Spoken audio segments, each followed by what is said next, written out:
Nearly the entire province of Bataan has been hit by widespread flooding following weeks of relentless habagat rains. News 5 correspondent Mon Gualvez is on the ground to check on the aftermath.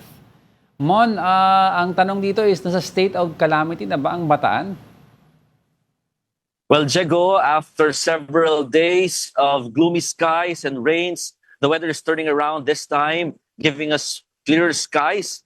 Pero alam mo, yung effect or yung aftermath, ang pinakamahigit talaga pinag-uusapan din dito dahil yung damages, yun talaga mas bumungad after nitong mga pag-ulan na ito at saka pagbaha. And speaking of state of calamity, the governor of Bataan just recommended this morning na maisailalim sa state of calamity ang whole province dahil sa malaking damage na iniwan ng halos 3 linggo na walang tigil na pag-ulan at madalas na mataas na pagbaha dito sa lugar. This afternoon, we are just waiting for the approval of the Sangguniang Panlalawigan for the recommendation nga na isailalim sa state of calamity the whole province. But we are talking about 8 towns ang talagang naging affected dito sa buong probinsya, nearly amounting to 500,000 of people ang talagang naapektuhan, including mga magsasaka, mangingisda, and even the ordinary workers na hindi nakapasok talaga naapektuhan dahil nga sa labis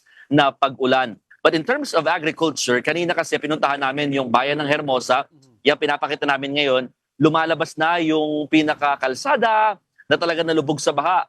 Pero karamihan pa rin sa mga taniman, palayan, ay talagang lubog pa rin sa tubig. Ang nakakalungkot nga, some of the palays or the palay ay talaga nabulok na dahil more than 2 weeks itong nababad sa tubig. So ito yung pinaka masakit para sa mga magsasaka na kausap namin doon dahil katatanim lang daw niyan, no? So talagang nabaliwala yung kanilang mga tanim. Ang sabi ng isang nakausap namin na magsasaka, Kuya Alvin De Leon, said na nung last week daw, or last week rather, gumanda raw yung panahon. Parang ganito, tumagal siya ng 2 days, nagtanim siya ulit after nitong ganitong klaseng pananalasa nga ng ulan at saka baha. But actually, yun nga, yung pangalawang tanim niya, ito na naman, inulan na naman. So para twice daw yung hit sa kanya na pagkalugi, no? Ang pinaka-estimate niya ngayon ng PDRRMO ng Bataan is aabot naman sa 50 million pesos yung affected sa agriculture. Kasama na dyan yung mga magsasaka, mangingisda na talaga naapektuhan dito sa pag-ulan at pagbaha na naranasan dito sa probinsya. Well, Jego. Mon, buti na banggit mo yan, no? Kasi right now we have a few days of respite or rest from habagat.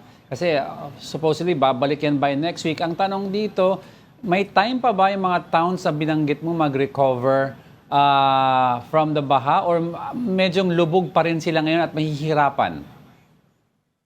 In terms of recovery, actually talagang medyo mahihirapan, Jego, no? Talagang grabe yung baha.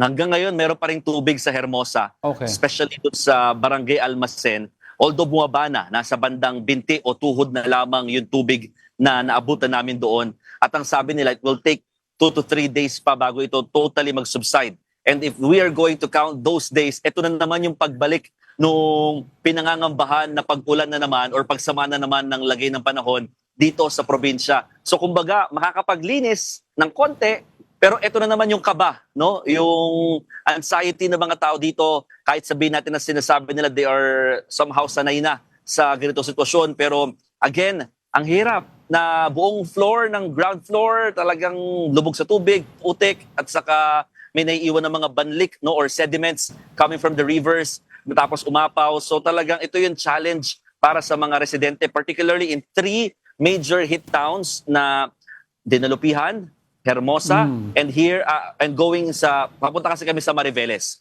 So yun. Okay. Well, for now, stay safe, Mon, but we'll get back to you when we can. Mag-ingat ka. Maraming salamat. News 5 correspondent, Mon Gualvez.